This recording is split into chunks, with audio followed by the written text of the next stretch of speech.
تعلم على العلماء حتى تعرف الإسلام صحيح. إن الحمد لله نحمده ونستعينه ونستغفره ونعوذ بالله من شرور أنفسنا ومن سيئات أعمالنا من يهده الله فلا مضل له ومن يضلل فلا هادي له وأشهد أن لا إله إلا الله وحده لا شريك له وأشهد أن محمدا عبده ورسوله صلى الله عليه وعلى آله وأصحابه ومن تبعهم بإحسان إلى يوم الدين. أما بعد فإن أصدق الحديث كلام الله وخير الهدي هدي محمد صلى الله عليه وسلم وشر الأمور محدثاتها وكل محدثة بدعة وكل بدعة ضلالة وكل ضلالة في النار وبعد. Ne bidhni Allahi Ta'ala do vazhdojmë me këtë libër madhështor Al-Muharrar fil Hadith të autorit Ibn Abdul Hadi Al-Hanbali rahimahullah, dhe jemi ala domethënë te kapitulli ose te libri I haxhit, te kapitulli domethënë rreth kurbanit, rreth kurbaneve të haxhit dhe kurbanet e bajramit, kurbanet që theren domethënë në haxh gjatë kohës së haxhit dhe po ashtu domethënë edhe gjatë ditëve të bajramit, domethënë jashtë Mekës, në vende të tjera domethënë të botës. Dhe u ndalëm domethënë në kapitullin e fundit, në mësimin e fundit të hadithi 741, ku thot Ibn Abdul Hadi rahimahullah ibn Abbas radiyallahu anhuma qal: صلى رسول الله صلى الله عليه وسلم الظهر بذي الحليفة ثم دعا بناقته فأشعرها في صفحة سنامها الأيمن وسلت الدم وقلدها نعلين ثم ركب راحلته فلما استوت على البيداء أحل بالحج. Në këtë hadith që transmeton sahabiu I nderuar Abdullah ibn Abbas radhiyallahu anhuma, tregon se pejgamberi alayhi salatu wassalam e fali namazin e drekës në vendin Dhul Hulejfa në Medinë, që është domethënë mikati, kufiri domethënë për banorët e Medinës, kush sinon domethënë me shku në hax ose në umra, nuk guxon me e kalu për post domethënë me e bën niyetin dhe me hy në ihram. Këtu në këtë vend Dhul Hulejfa, që është domethënë rreth 10 kilometra jashtë Medinës deri 15 maksimum, këtu e ka fal pejgamberi alayhi salatu wassalam namazin e drekës. Pastaj, pasi që fali namazin, e kërkoi domethënë nga njerëzit, prej sahabëve ridwanullahi alehim, që t'ia sjellin deven e tij. Deven domethënë jo që e përdorte mjet transportues këtu. Është për qëllim deveja domethënë që sinonte ta bëjnë kurban, ose ato deve domethënë që sinonte t'i bëjnë kurban. Dhe këtu përmendet ajo domethënë që në anën e djathtë të deveve, në anën e djathtë të gungës së tyre, u bëri domethënë një prerje të vogël. U bëri pejgamberi sallallahu alaihi wasallam një prerje të vogël, dhe pasi që lishoi pak gjak, domethënë u amsholi domethënë atë domethënë si të themi tash atë domethënë gërvishtjen ose atë plagën domethënë që u formu domethënë një farë lloj plag, edhe domethënë u ndali që mos më rrjedh domethënë në vazhdimsi gjak, që kështu domethënë, siç u përmend edhe në mësimin e kaluar kjo, u qallada alej, edhe u vendosi ato qaforet. Që u përmend në mësimin e kaluar se ato qaforet I pregaditi nëna e besimtarëve Aisha radhiyallahu anha, dhe këtu domethënë në Dhul Hulejfa, siç e shohim prej këtij hadithit, u vendosi pejgamberi sallallahu alaihi wasallam, dhe e pam në mësimin e kaluar domethënë se ku qëndron urtësia që u bëhet kjo prerja e vogël në majën e gungës të anës së djathtë, dhe shikoni këtu atë precizitetin të sahabëve ridwanullahi alehim, nuk thonë domethënë a ishte te gunga, a ishte ana e majt, a ishte ana e djathtë, nuk luan rol. Jo. E kanë pa domethënë se prerja është bërë domethënë ose ajo gërvishtja në anën e djathtë të gungës.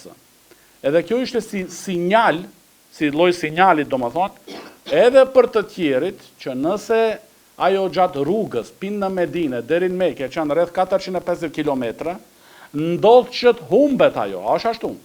Ndodh ajo deveja domethënë, humbet, largohet domethënë prej deveve, prej kopës së deveve, edhe ai i cili e gjen prej beduinëve e të ngjashmëve, kur e sheh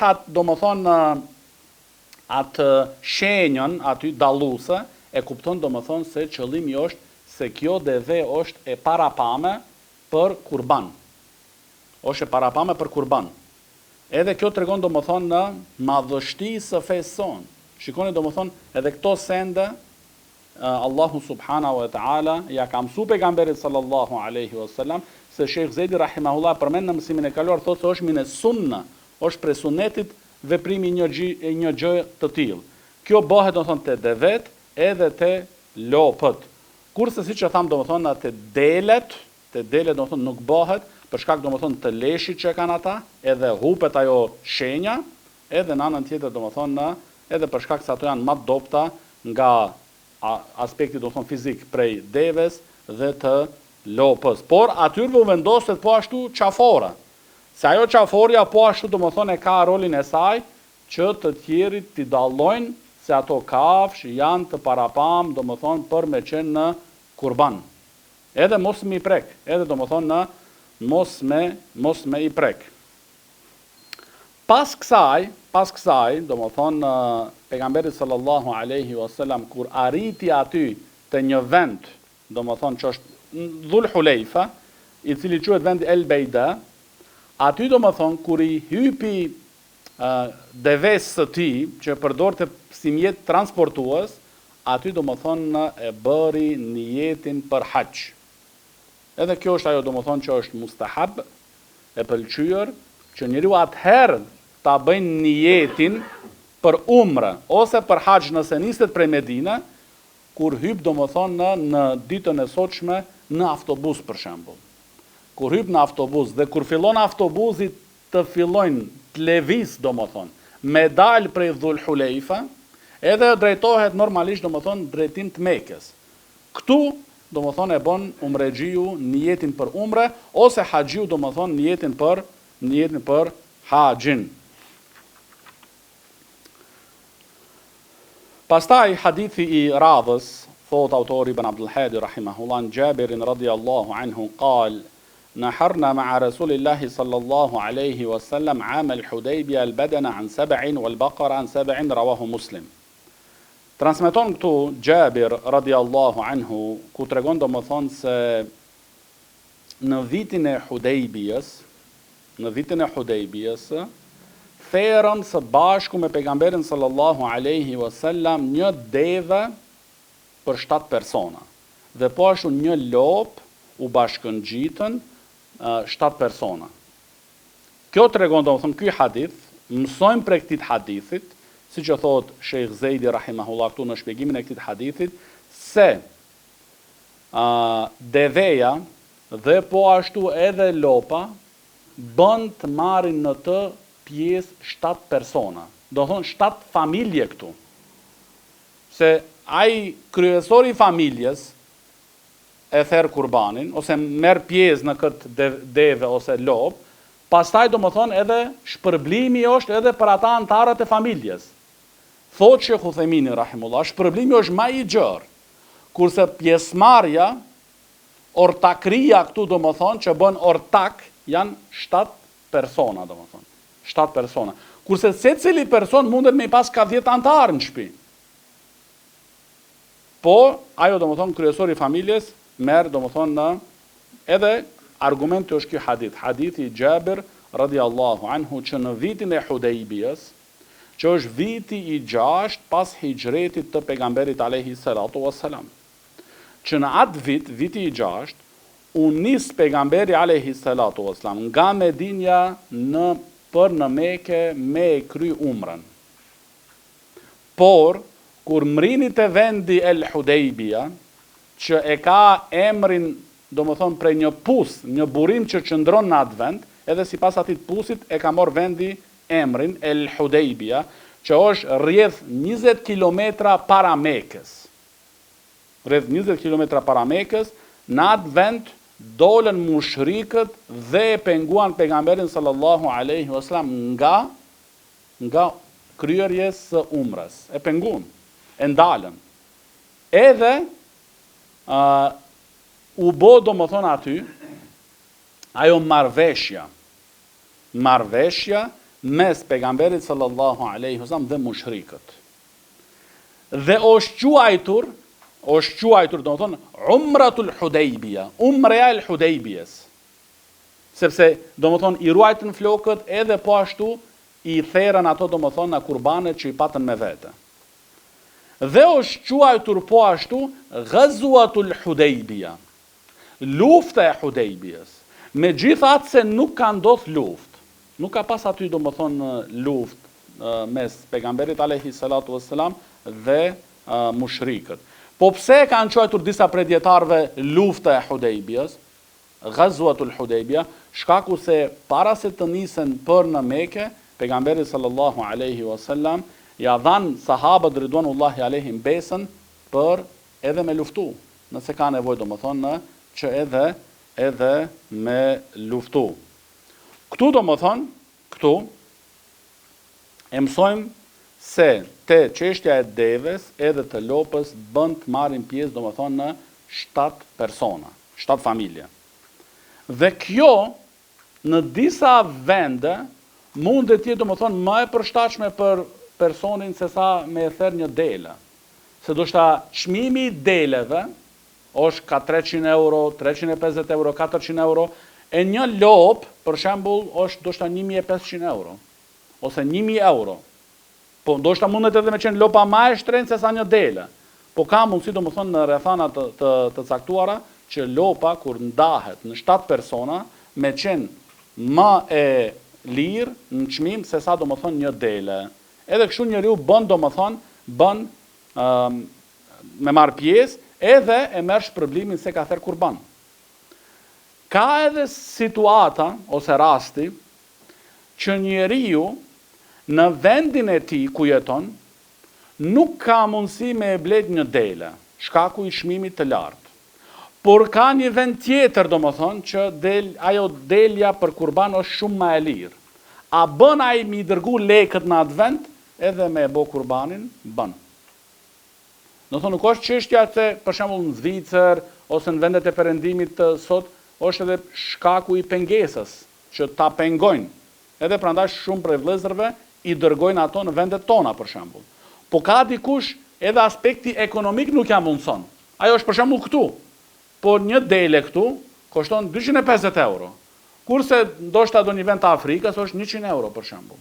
Atëherë bën me i dërgu atje, por me kusht që ata njerëz që e marrin përsipër këtë detyrë me qenë njerëz të besueshëm, ose në Yemen për shembull, ose vende të ndryshme kështu me radhë.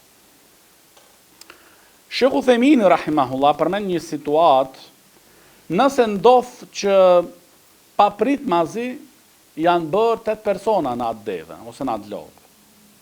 Se për shembull, një vlla e ka pas për detyrë me i caktu 7 familje. Por, kur i ka caktu, kur vinë të vendi i therjes së lopës ose deves, vinë 8 antarë, 8 familje aty. Çka do bëjmë tash? Secili ka dhënë lekun, ai ka ngatruar numrat. Jo i thash tjetri, jo nuk i thash, si t'ja bëjnë këta tash? Thotë Sheikh Uthaymin rahimullah, në një rast të tillë duhet edhe një dele ta blen ata. Do thonë e therin atë deven ose lopën për 7 persona dhe pastaj edhe një dele do më thonë për atë personin që është shtesë në numrin aty. Pastaj hadithi i radhës, an Gjundub ibn Sufjan radiallahu anhu qal, shahitu al-adha ma'a Rasulillahi sallallahu alaihi wasallam, فلما قضى صلاته بالناس نظر إلى غنم قد ذبحت فقال من ذبح قبل الصلاة فليذبح شاة مكانها ومن لم يكن ذبح فليذبح على اسم الله متفق عليه. Këtë hadith që transmeton Gjundub ibn Sufjan radiallahu anhu ku thotë se e përjetova Kurban Bajramin, do thonë namazin e Kurban Bajramit e përjetova me pejgamberin sallallahu alaihi wasallam. Dhe kur e përfundoi namazin, pa pejgamberit sallallahu alaihi wasallam se disa njerëz i kishin therrur kurbanet e tyre. Pasi që në momentin që e përfundoi namazin, pa domethënë aty domethënë afër të vend faljes, që disa domethënë e kishin kryer këtë pjesë, therrjes së kurbanit. Atëherë pejgamberi sallallahu alaihi wasallam tha, kush e ka therr kurbanin e tij para namazit, le të therr një kurban tjetër, një dele tjetër në vend saj. E kush nuk e ka therr, atëherë le ta therr tash tani, duke e përmendur emrin Allahu subhanahu wa taala. Duke e përmendur emrin Allahu subhanahu wa taala. Kjo përmendja e emrit gjatë therrjes, në momentin e therrjes së kurbanit, është obligim. Siç e thot Shekh Zejdi rahimahullah, bile Shekh Uthemini rahimahullah thot është kusht. Bile është, domethënë, thot Shekh Uthemini rahimahullah, është kusht. E nëse haron, thot Shekh Uthemini rahimahullah, nëse haron, edhe nga pakujdesia, nuk guxon të hahet ai mishi. Ai personi që e ka therr, është i justifikum, sepse ka bo me hares. Por se ti që duhet ta konzumosh e din sa e ka bo, nuk e ka përmend emrin e Allahut, atëherë s'bën ta hash. Ti s'ke domethënë arsye tim. Po thot Sheikh Fauzani hafidhahullah, se nëse njeriu me të vërtet haron nga stresi, nga situata, nuk e bën me qëllim. Atëherë mjafton atë që ka pas në zemrën e tij. Edhe mishi domethënë mishi hahet dhe është domethënë në rregull nëse e bën domethënë në jo qëllimisht, jo domethënë në qëllimisht. Këtu është domethënë caktimi i kohës së kurbanit, se kur therret domethënë kurbani. Është domethënë se pejgamberi sallallahu alaihi wasallam për çdo adhurim, për çdo ibadet, na i ka mësuar domethënë në vaktet dhe kohrat domethënë të caktuara. A është ashtu? Domethënë për namazin, është domethënë kohë të caktuar. Ramazani, kur fillon, kur mbaron, kohë të caktuar. Po kur fillon dita e agjerimit dhe kur mbaron, është në kohë të caktuar. E shumë domethënë kreti haxhi kur fillon, është kohë të caktuar. Kreti domethënë sendet të janë në kohë të caktuar. Edhe kjo çështja e kurbanit, domethënë është që duhet kryhet në kohë të caktuar. Duhet kryhet domethënë në kohë të caktuar. Jo domethënë para vaktit, se ajo domethënë nuk pranohet si kurban. Nuk pranohet si kurban. Nëse domethënë kryhet ajo therrja para namazit të Kurban Bajramit, ajo llogaritet si mish, domethënë. Bën domethënë të konzumohet. Nuk është ndaluar ai mishi domethënë, ama është si mish i thjesht. Nuk llogaritet domethënë si kurban. Nëse bëhet domethënë para namazit të Kurban Bajramit. Është mish domethënë që bën të konzumohet, por nuk e ka domethënë vlerën e kurbanit. Që nëse njeriu domethënë e ka për shembull ka bo zotim që me therr një kurban. Atëherë duhet me marrë një dele tjetër edhe me therr pas namazit të kurbanit. Ose nëse dikush ja ka lënë amanet porosi, atëherë duhet po ashtu edhe ajo të çohet në vend. Do të thonë kryhet pas namazit të Kurban Bajramit.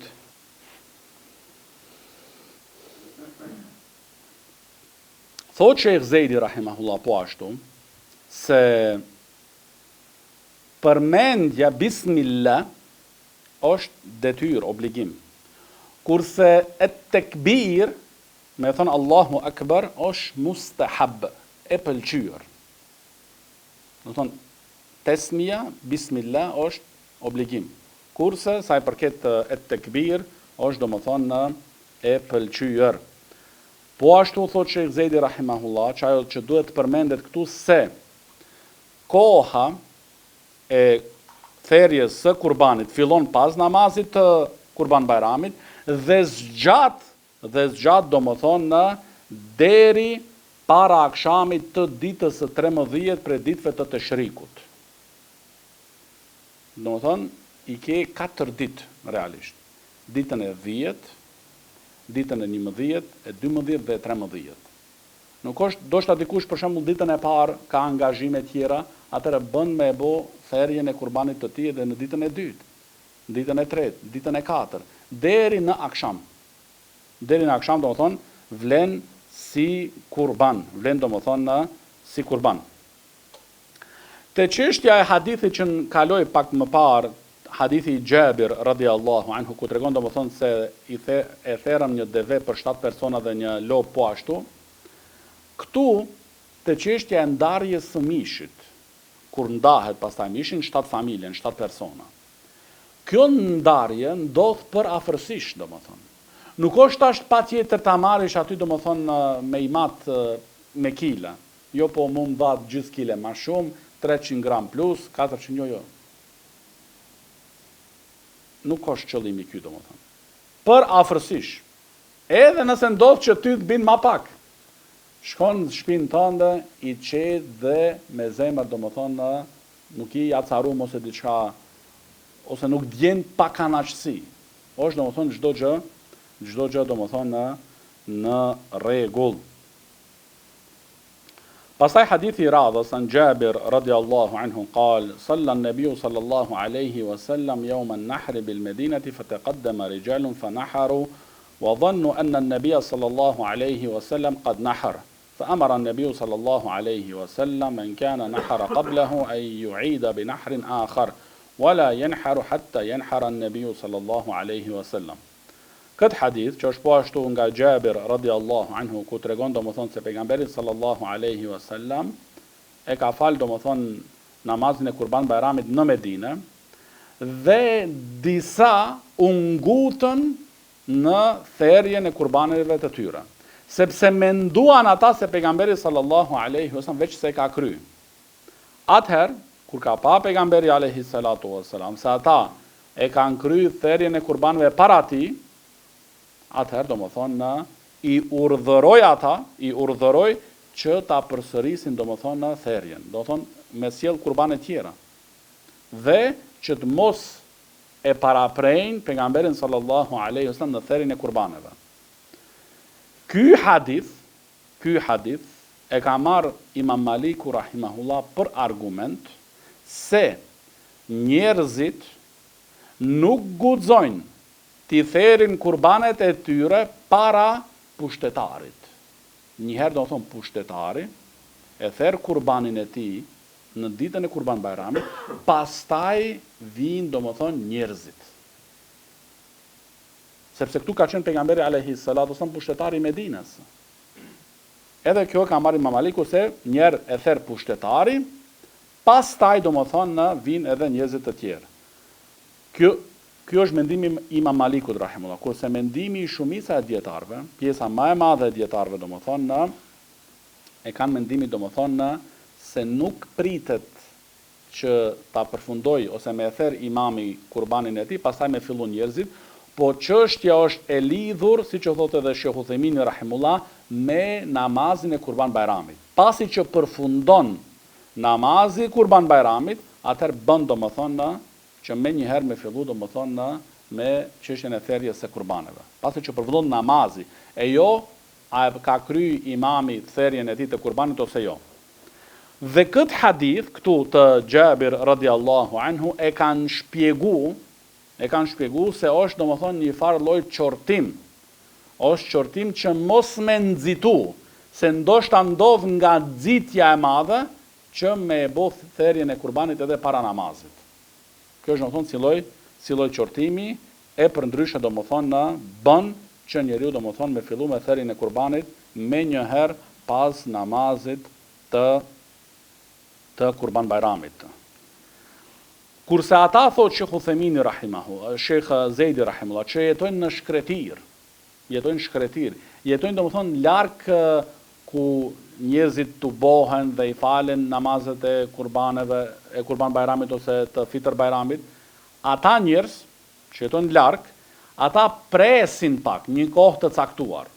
Do thonë, jo me nxitu, po derisa të sigurohen, domethënë, derisa u merr mendja se me të vërtet njerëzit që jetojnë nëpër qytete e kanë njerëzit që jetojnë domethënë nëpër qytete e kanë kry domethënë namazin e Kurban Bayramit. Do thonë nuk nxitojnë me njëherë, nuk e bëjnë ata sikur se këta që jetojnë në qytet, kur e shohin ata se namazi ka përfunduar, atë fillojnë domethënë me çështjen e Kurban Bayramit, me kurbane domethënë me therrjen e kurbaneve. Jo, ata do të thonë presin edhe një kohë më gjatë që të jenë do të thonë sigurt se me të vërtet e kanë përfunduar do të thonë namazin e Kurban Bayramit, që tash ata të fillojnë do të thonë me therrjen e kurbaneve të tyre. Edhe thotë Sheikh Uthemini rahimullah po ashtu se ky hadithi Jabir radiallahu anhu tregon domethënë se është një gjë e tillë, mos me parapri imamit, pushtetarit në therrjen e kurbanit, është kuptimin e pëlqyeshme, se është e pëlqyer domethënë. Jo që është patjetër, por është domethënë e pëlqyme, është domethënë e pëlqyme. Pastaj hadithi i radhës, hadithi 745, është po ashtu nga Jabir radiallahu anhu, qala Rasulullahi sallallahu alaihi wasallam, la tadhbahu illa musinnah, illa an yu'sar alaykum fatadhbahu jad'atan min ad-da'ni, rawahuma Muslim. Këtu në këtë hadith, Jabiri radiallahu anhu thotë se ka thënë pejgamberi sallallahu alaihi wasallam, mos therrni veç kafsh të arritur në moshën e kërkuar. Mos therrni për kurban domethënë është qëllimi këtu, mos therrni, do thonë la tadhbahu për kurban. Mos therrni do thonë për kurban, për vetëm se një kafsh që e ka arritur moshën e caktuar. Përveç nëse ju vështirësohet kjo, atëherë therreni një gjadha prej deleve. Këtu, në këtë hadith domethënë që ka transmetuar Jabiri radiallahu anhu, la tadhbahu illa musinna, mos thirrni veç se kafsh të arritur në moshën e kërkuar ose të caktuar. Kjo thotë Sheikh Uthemini rahimahullah është domethënë vlen domethënë për çështjen e kurbanit. Nëse është për shembull çështja e mishit, dikush ka nevojë për mish, a bën domethënë edhe me qenë nër moshën që është përmendur këtu tash siç e do e shohim domethënë ata mosha të caktuara që janë? Po, bën domethënë. Nëse vin për shembull musafir, edhe ti e ke një viç që është 1 vjeçar ose 7-8 muaj, edhe ke vendos me e therr. Në rregull është atë viçin, sepse ti e therr atë për mish, për mikpritje domethënë. Që ama kur është çështja për kurban, duhet me pas një moshë të caktuar. 8 devet me i plotësu 5 vjet të plota me i pas. Deveja, s'guzon me qenë 4 vjet, as 2 vjet, e mos flasim 1 vjet. Që me qenë deveja për kurban, duhet me i pas 5 vjet të plota. Lopa me i pas 2 vjet të plota. 2 vjet të plota. Nëse është 1 vjet e gjymës, ose 1 vjet, nuk vlen domethënë për kurban. As për një person. Duhet domethënë me i pas 2 vjet të plota. Pastaj e kemi dhia, që duhet me i pas 1 vjet, 1 vit. E tash është përmend këtu domethënë, e nëse dikush përballet me vështirësi dhe nuk ka, atëherë bën domethënë ajo gjadha, që është prej deleve që i ka domethënë në 6 muaj. 6 muaj e sipër. Ajo po ashtu domethënë bën edhe ajo me qenë për kurban. Bën me qenë domethënë për kurban. Nëse është nër moshës të kësaj domethënë atë nuk bën domethënë të përdoret për kurban. Për mish bën. Për mish domethënë s'ka asnjë farë lloj domethënë problemi. Pastaj hadithi i radhës an Anas radhiyallahu anhu qal dhaha an-nabiy sallallahu alayhi wasallam bi kabshayn amlahayn qaranayn dhabahahuma bi yadi wa samma wa kabbara wa wada'a rijlahu ala safahihima muttafaqun alayh. Ky hadith të Anasit radhiyallahu anhu tregon se pejgamberi sallallahu alayhi wasallam bëri kurban 2 desh të bardh me disa pika, domethënë njolla të zeza, me brirë. Ai i theri me dorën e tij, e përmendi Allahun subhanahu wa taala, e bëri tekbir dhe vendosi domethënë këmbën te pjesa e anës së qafës që nuk mundet ose nuk ja mundson deves të lëviz. Thotë Sheikh Zeidi rahimullah këtu se ky hadith aludon domethënë hadithi i Enesit radhiyallahu anhu se është e pëlqyer këtu, është e pëlqyer që njeriu domethënë me e bë therrjen e kurbanit vetë ai personalisht. Kjo është domethënë e pëlqyer dhe më e mira, sepse ka bën një gjë të tillë pejgamberi sallallahu alaihi wasallam. Dhe po ashtu patjetër është domethënë përmendja e emrit Allahut subhanahu wa taala, është wajib, kurse tekbiri është domethënë është mustahab, është domethënë mustahabun.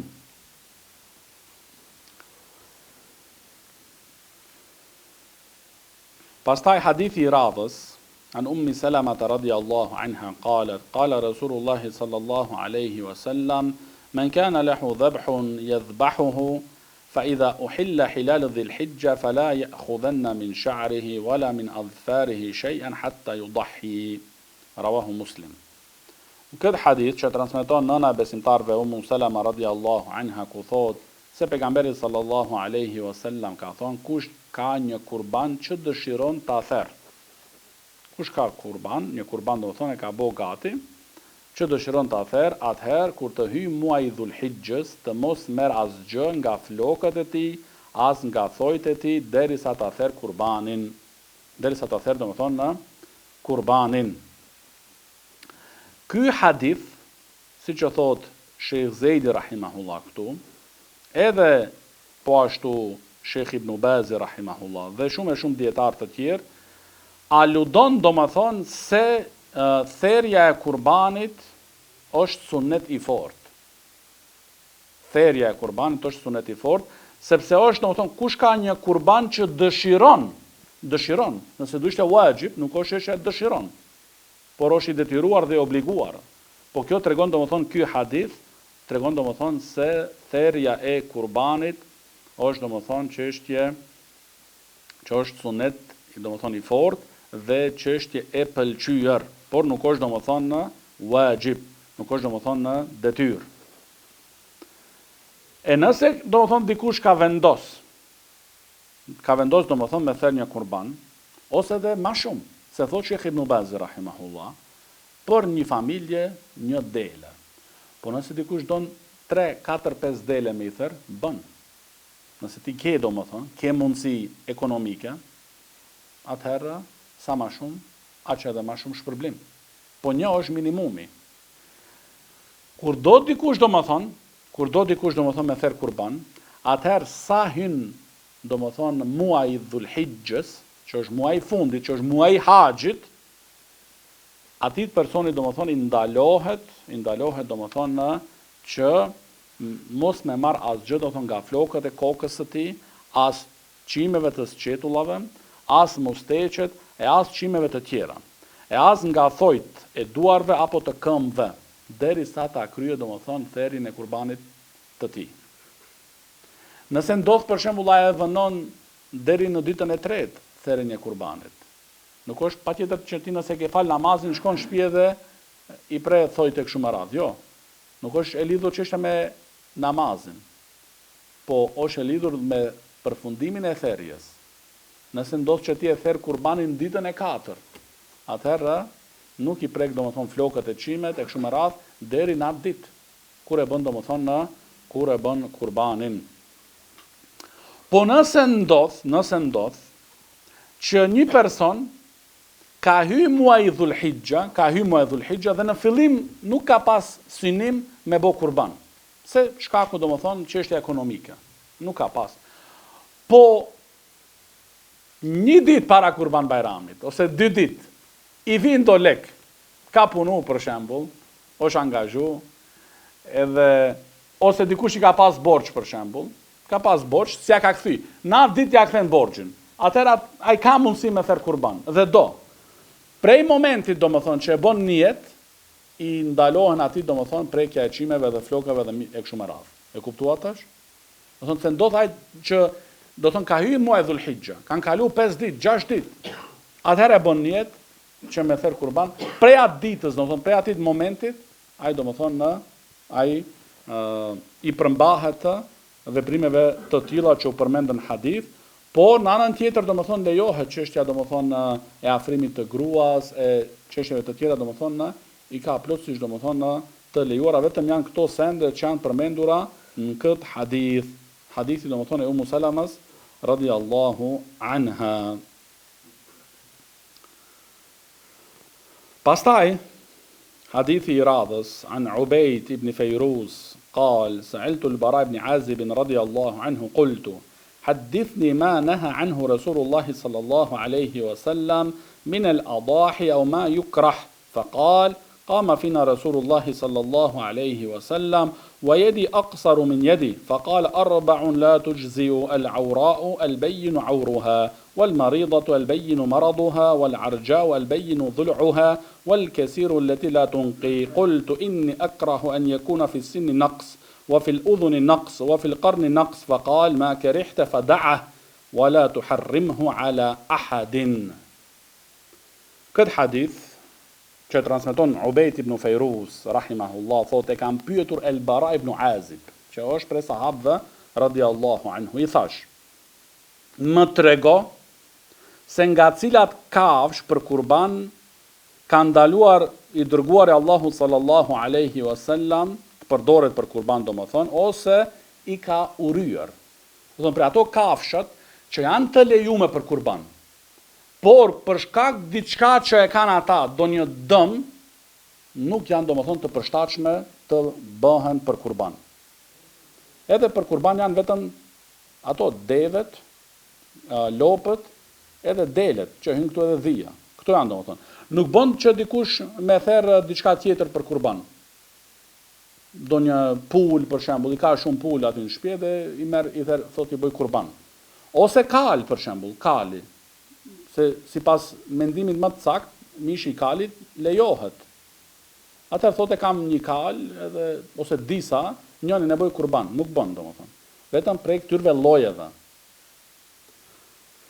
Po edhe këto lloje që janë të lejume dhe të parapame për kurban, ka domethënë disa kushte që duhet i përmbushin ata. Edhe për atyre kushteve domethënë që mos me pas këto dëmtime që tash do i shohin domethënë në këtë hadith. Edhe tregon El Bara ibn Azib radiallahu anhu se pejgamberi sallallahu alaihi wasallam u ngrit mes nesh, ndërsa dora ime është më e shkurtër se dora e tij. Dhe po është edhe majat e gishtave janë më të shkurtra se majat e gishtave të pejgamberit sallallahu alaihi wasallam. Edhe kjo tregon pra barakallahu fikum për pikmërinë e sahabëve se si e kanë domethënë e kanë vëzhgu dhe kanë shiku pejgamberin alayhi salatu wassalam, sa që domethënë kanë ditë El Bara radiallahu anhu, ka ditë domethënë se dora e tij ka qenë më e shkurtër se dora e pejgamberit alayhi salatu wassalam. Dhe ma të kisha se këtu ka tregu pejgamberi alayhi salatu wassalam me shenjë. Po El Bara tregon se edhe ajo që ka tregu pejgamberi alayhi salatu wassalam me shenjë që ka bërë, prapë do më thonë na, une e bëj të njëjtën shenjë me gishtat, me dorën, po dora ime nuk është sa dora e pejgamberit alayhi salatu wasallam. Shikojnë të thonë këtë përpikmëri, do më thonë, këtë incizim, do më thonë, të përpikt. Kujt i shkon mendja tash me pa sa është dora e gjatë dhe sa janë matë e gishtave. Jo, për sahabët ka qenë, do më thonë, e rëndësishme, që dhe këto sende me i pa. Edhe me i transmetu pastaj, edhe me i transmetu. Atëherë ka thënë pejgamberi sallallahu alaihi wasallam se 4 llojesh nuk vlejnë për kurban. Prej këtyre 4 llojesh, prej deveve, lopëve dhe prej deleve. E para është e verbra, që ka njërin sy, domethënë verbër. Verbëria e së cilës është e qartë. E nëse ka thot Sheikh Zejdi rahimullah këtu, nëse është njëri sy i dëmtum, nëse i ka të dyjat, kjo ala do më thonë ma pak. Nuk vlen do më thonë, nuk bën fjalë me marë për kurban. Nëse një sy do më thonë e ka të dëmtuar, dëmtim do më thonë i dukshëm, se thot Sheikh Fozani hafidhahullah, nëse është do më thonë dëmtimi i syrit një dëmtim i lehtë, që nuk ndikon do më thonë në shikimin e saj, kjo nuk e pengon do më thonë me qenë për kurban. Me qenë do më thonë dëmtim i lehtë. Kjo e para. E dyta, e smura. Smundja e saj që është e qartë e dukshme. Do thonë ti e sheh atë domethënë nga ana e dukshme se ajo është e smur. Edhe ajo nuk bën me qenë për kurban. E treta, e çala. E çala domethënë çalimi i së cilës është i qartë. Thotë Sheh Fuzani hafidhahullah këtu po ashtu, çalim domethënë që e pengon delen me ec me ato dele të shnosha. Nëse nuk e pengon, ajo dosha çalon pak, ama nuk e pengon me ec me to. Kjo prapë domethënë bën të përdoret për kurban. Se zakonisht kur shkon dikush te delet, janë të tilla domethënë, dosha çalon pak ajo, ama nuk e pengon me ec me ato delet të tjera. Edhe pastaj a bën kjo për kurban, as bën. Këtu e kemi përgjigjen domethënë. Nëse çalon, po ajo mundet me ec me ato delet të tjera, atëherë domethënë ai çalim nuk e pengon prej asaj që më qenë domethënë për kurban. Dhe e katërta është domethënë ajo që nuk ka, është aq e dobët e raskapitur, që nuk ka asnjë farloj ndjenje. Do thonë ti e prekat, nuk reagon asnjë sen. Zakonisht janë të tilla domethënë në për kopshtet zoologjike. Se dja u kara me shku domethënë. Ata në për kopshtet zoologjike rinë aty domethënë në sikur se s'marrin vesh hiç asnjë sen. Ajo ka ndikim, ndoshta ka mundësi që ata u japin injeksione për shembull. Që ajo mos me lëviz, mos me dëmtu njerëzit e fëmijët që zakonisht shkojnë aty. Nëse është e tillë, domethënë që ajo nuk ndjen asnjë sen, domethënë e prekti ajo nuk lëviz, nuk hiç zero. Edhe e tilla nuk bën me qenë për kurban. Edhe e tilla domethënë nuk bën me qenë për kurban. Këtu hyn edhe te çështja e akikës, domethënë që do vim tash te pjesa e akikës. Edhe për akika domethënë të njëjtat kushte vlejnë. Që mos me qenë e verbër, që mos me çalu domethënë me një çalim që e pengon me ec me ato dele të shnosha, dhe mos me qenë e smur me smundje domethënë të qartë të dukshme, edhe mos me qenë ajo pjesën e raskapitur. Kjo vlen edhe për akika. Kur të lind domethënë një djalë ose një vajzë, edhe bën akikën, atëherë domethënë duhet edhe këto sende me i pas domethënë parasysh. Edhe nëse ke bodo një zotim, që do bësh domethënë do therish kurban, atëherë duhet po ashtu edhe këto kushte mi para pa. Jo më thonë jo unë ta kryj veç zotimin se kam bërë domethënë edhe tash ta marr donjë. Çfarë tijet? Jo. Duhet domethënë mos me qenë prej këtyre llojeve që u përmendën në këtë hadith. El Bara ibn Azib radiallahu anhu i ka thënë domethënë pejgamberit sallallahu alaihi wasallam, ose ka mundësi këtu domethënë kultu që është Ubejt ibn Fejrus, transmetuesi, që thot domethënë unë urej domethënë, mua nuk më pëlqen që kafsha të ketë mungesë në dhëmbët e saj, në veshin e saj apo në brirë. Ai tha, këtu domethënë ka mundësi që me qenë El Bara i thot atit domethënë Ubejt ibn Fejruzit, ose pejgamberi sallallahu alaihi wasallam El Bara radiallahu anhu. Kjo duhet domethënë të hulumtohet kjo pjesë. Ai tha, atë që e uren ti, lëre. Nëse ty domethënë nuk flen zemra, kur ja shef domethënë që ka do një mangësi në dhëmbët e saj, të thyme për shembull, ose në brirët e saj, ose te veshi i prerosh për shembull, atëherë ti domethënë për veten tënde lijat, me e lën domethënë, s'ka gjë. Por shikoni, por mos u andalo njerëzve të tjerë. Do thonë ti për veten nëse nuk të flen zemra me emarat, në rregull je. Vazhdo kërko një tjetër që është më e mirë. Ama të tjerëve, jo ti kthehesh prej malit atje dhe thosh jo atje s'kishte shu ashtu, tu pas. E kuptuat domethënë kjo është domethënë se ti dosha ke shku te aty domethënë ku i ka i delet, edhe ke pas që kanë mangësi domethënë te veshi, te brirët ose te dhëmbët, edhe kthehesh u thosh vëllezërve mos shkoni andej se s'kishte ai dele për kurban. Jo. Ti nëse për vete domethënë, atëherë da'ha, lijat, lëre.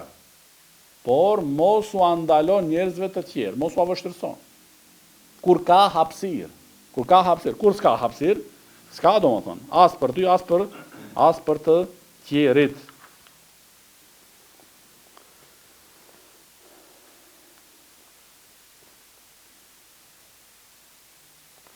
Pastaj hadithi I radhës, عن أبي هريرة رضي الله عنه قال رسول الله صلى الله عليه وسلم من وجد ساعة فلم يضحي فلا يقربن مصلانا. Këtë hadith, këtë transmetim të Ebu Hurejrës radiallahu anhu, se ka thënë pejgamberi sallallahu alaihi wasallam, kush ka mundësi ekonomike dhe nuk bën kurban, le të mos I afrohet vendfaljes son. Dhe kjo është domethënë, kjo është argument për ata dietar që e shohin kurbanin, thërrin e kurbanit obligim, detyrë. Për ata që kanë mundësi. Sepse është domethënë men wajada sa'atan falam yudahi, kush ka mundësi ekonomike dhe nuk therr kurban, fala yaqrabanna musallana, mos afrohet domethënë te vendfalja e Kurban Bajramit.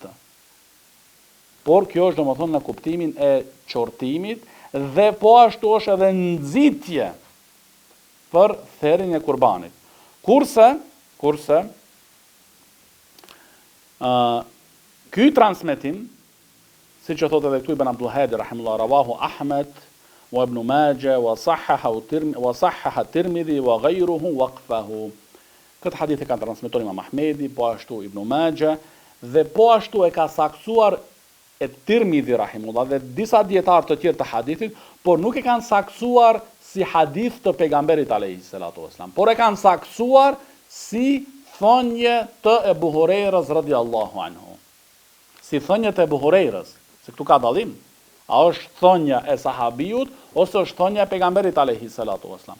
Sa që e pam te hadithi Ummu Salamës, kush do me therr kurban, kush dëshiron, pastaj mos mi prek thoja tek shumë radh. Këtu në këtë hadith domethënë është ajo që është më e sakta se hadithi domethënë nuk lidhet sinxhiri deri te pejgamberi alayhi salatu wasalam. Dhe bile thot Sheikh Ibn Bazi rahimahullah se ky transmetim nuk është argument për shkak se ka në transmetimin e tij dobësi. Ka në transmetimin e tij domethënë në dobësi. Por megjithatë, disa prej selefët e kanë uryer, e kanë pasi çështje të uryer domethënë që me lën therrjen e kurbanit një person I cili ka mundësi ekonomike. Do të nuk është diçka e mirë. Që dikush kur ka mundësi ekonomike, nga ana financiare ka mundësi, edhe ai nuk e bën, e kanë pa domethënë si çështje e papëlqyer. Është çështje domethënë e papëlqyer. Se edhe Ebu Hanifa rahimullah dhe po ashtu edhe Ibn Taymija rahimullah e kanë mendimit se therrja e kurbanit është obligim. Se therrja e kurbanit domethënë është obligim. Po megjithatë, është domethënë është një përforcim dhe ajo që është më e sakta dhe shumica e dietarëve se është domethënë sunet I fortë. Therrja e kurbanit. Dhe është përmend se në disa vite Ebu Bekri radiallahu anhu dhe po ashtu Omeri radiallahu anhu nuk e kanë kry therrjen e kurbaneve, nuk kanë bërë kurban domethënë, që t'u tregojnë njerëzve me vepër se një gjë e tillë nuk është obligim. E kuptuat? Domethënë e kanë lënë që njerëzit ta kuptojnë pastaj domethënë se një gjë e tillë nuk është obligim, por është një sunet I fortë. Por është një sunet domethënë I fortë. Pastaj jemi domethënë te kapitulli I fundit të këtij libri I Haxhit, ku thot Ibn Abdul Hadi rahimahullah, është kapitulli 9, Babul Aqiqa, kapitulli I akikës. Edhe kjo dikush mundet me parashtru pyetjen, po si ka, çfarë lidhje ka tash çështja e akikës me librin e Haxhit? A është ashtu? Po kapitulli që kaloi ishte kapitulli domethënë I flijimit dhe kurbaneve. Te akikja po ashtu, flijohet. Njeriu flijon domethënë atë kafshën për atë dhunti që Allahu Teala ja ka dhuru, duke falendëruar Allahun subhanahu wa taala, duke u treguar mirënjohës ndaj Allahut subhanahu wa taala për atë mirësi dhe dhunti që ja ka dhuruar Allahu subhanahu wa taala, qoftë djalë ose vajzë. Në këtë kapitull ka përmend Ibn Abdul Hadi rahimullah 3 hadithe. Hadithi I parë është Anil Hasan an Samura radiyallahu anhu anna Rasulullah sallallahu alaihi wasallam قال كل غلام مرتهن بعقيقته تذبح عنه يوم سابعه ويحلق ويسمى. رواه أحمد وأبو داود وابن ماجه والترمذي وصححه والنسائي وقال لم يسمع الحسن من السمرة إلا حديث العقيقة. Tregon Hasan al-Basri rahimahullah nga Samura radiyallahu anhu se pejgamberi sallallahu alaihi wasallam ka thonë, çdo fëmijë është I lidhur me akikën e tij. Theret për të në ditën e 7, I ruhen flokët dhe I vihet emër. Kjo është domethënë. Çdo fëmijë është lidhur me akikën e tij, theret për të në ditën e 7 dhe ruhen flokët dhe I vihet emri. Sa I përket emrit, domethënë bën edhe, siç e thotë Sheikh Zejdi rahimullah, edhe më herët, edhe në ditën e parë. Sa ka lindur domethënë fëmia bën me mia dhën domethënë emrin, se kështu edhe ka vepruar pejgamberi alayhi salatu wasalam me djalin e tij Ibrahimin radiyallahu anhu. Kjo edhe këtu në fund, do të thonë hadithi e transmeton Imam Ahmed, Abu Davud, Ibn Majah, Tirmidhi dhe ka bot sakt Imam Tirmidhiu dhe Nesai po ashtu, dhe Nesai u thot, Imam Nesai rahimullah thot, lem yasma al-Hasan min Samura illa hadith al-Aqiqa. Thot Nesai rahimullah, kjo është në perl, për perlave në shkencën e hadithit, që thot Nesai se Hasan al-Basri rahimahullah nuk ka dëgjuar nga sahabiu Samura ibn Jundub radiyallahu anhu asnjë hadith tjetër për vetëm se ky hadith I këtu që është. Kjo nuk është veç kështu e përmend, se ka hadithe tjera që thot Hasani nga Samura, që nuk janë të sakta pastaj. Kjo ta bën ta kuptojsh domethënë, ato hadithe tjera kanë ndërprerje, ka dikush tjetër që është mes Hasanin edhe Samuras, që nuk njihet. Hadith është I dobët. I vetmi hadith që është e ka dëgjuar është domethënë vetëm ky hadith. Edhe shikoni, ti ta gjësh domethënë ai do shaka për shembull 50 hadithe. 100 hadithe ndoshta që përmendet Hasani nga Samura. Nga të gjitha ato hadithe, ta shoshisish domethënë, ta kërkosh, ta holumtosh, ta gjesh që vetëm një hadith është I sakt, ku lidhet domethënë me të vërtet. Ato të tjera domethënë kanë ndërprerje. Kë janë domethënë muhadithët e kësaj fesë, që deri në këtë grad dhe në këtë shkallë janë kujdes domethënë më për fenë Allahut subhanahu wa taala. Dhe kjo është në vete domethënë në çështja e hadithit, e shkencës së hadithit domethënë se si kanë hulumtuar dietarët, si kanë zbulu domethënë ato dobësit që domethënë është për me u mahnit. Është me vërtet mahnitse. Këtu, të çështja e akikës, a është akikja obligim, ose është sunnet? Imam Ibn Bazi rahimahullah, dhe po ashtu Imam Uthejmini rahimahullah, dhe po ashtu Imam Fauzani hafidhahullah, janë të mendimit se akikja është sunnet. Është çështje domethënë e pëlqyer, nuk është obligim. Akikja është domethënë në çështje e pëlqyer, nuk është obligim. Që bëhet në ditën e 7, siç u përmend në këtë hadith këtu, e nëse nuk I mundsohet njeriu në ditën e 7, atëherë në ditën e 14, e nëse nuk I mundsohet edhe në ditën e 14, atëherë në ditën e 21, e pas kësaj thotë Sheikh Fozani hafidhahullah, kur I mundsohet. Kur I lehtësohet situata, mundësia e bën domethënë, edhe mas një vjet, edhe mas një vit e kështu me radhë. Po Imam Ibn Bazi rahimahullah përmend çështjen që nëse ti e di se baba jot nuk e ka thërë një akika për ty, nuk e ka bo akika për ty.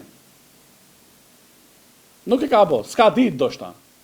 S'kan qenë vetëdijshëm se një gjë e tillë është sunnet, është prej islamit, therja domethënë e kurbanit, akike me bo domethënë kur të lind djali ose vajza, se do shohim tash në vazhdim për djalin 2, për vajzat ka 1 dele. Atë si t'ja bëjmë? Për shembull, dhëndri jon i Rashapojës, do shta s'ja kanë bo akiken. Si t'ja bëjmë tash, thotë Sheh Ibn Baz rahimahullah, atëherë është mirë që njeriu vetë me bo akiken për veten e tij. Hadha amrun hasan, është një gjë e mirë. Edhe thot Muhammed ibn Sirini rahimahullah, që është njëri prej imamlarëve të selefit, thot aqaqtu an nafsi ba'da an kuntu rajulan. Ja bëra vetës akiken pasi që u bëra burr. Thot që vetja ka bo akiken vetës. Tash domethënë na kushdo mundet në u para pregadit.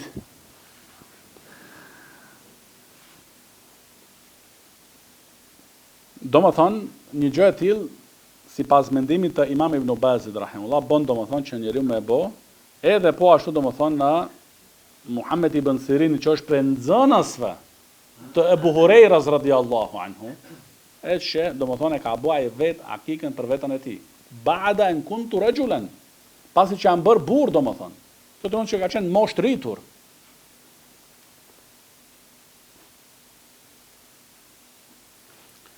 Çështja akika, fjala akika, thot Sheh Zejdi rahimullah, rrjedh nga fjala al-aq, aqun. Aq do thot shaqqun wa qat'un. Që do të thot domethënë qarje dhe prerje e diçkajt. Qarje dhe prerje. Ti kur e therr delen, a ja pren qafën ose nuk ja pren?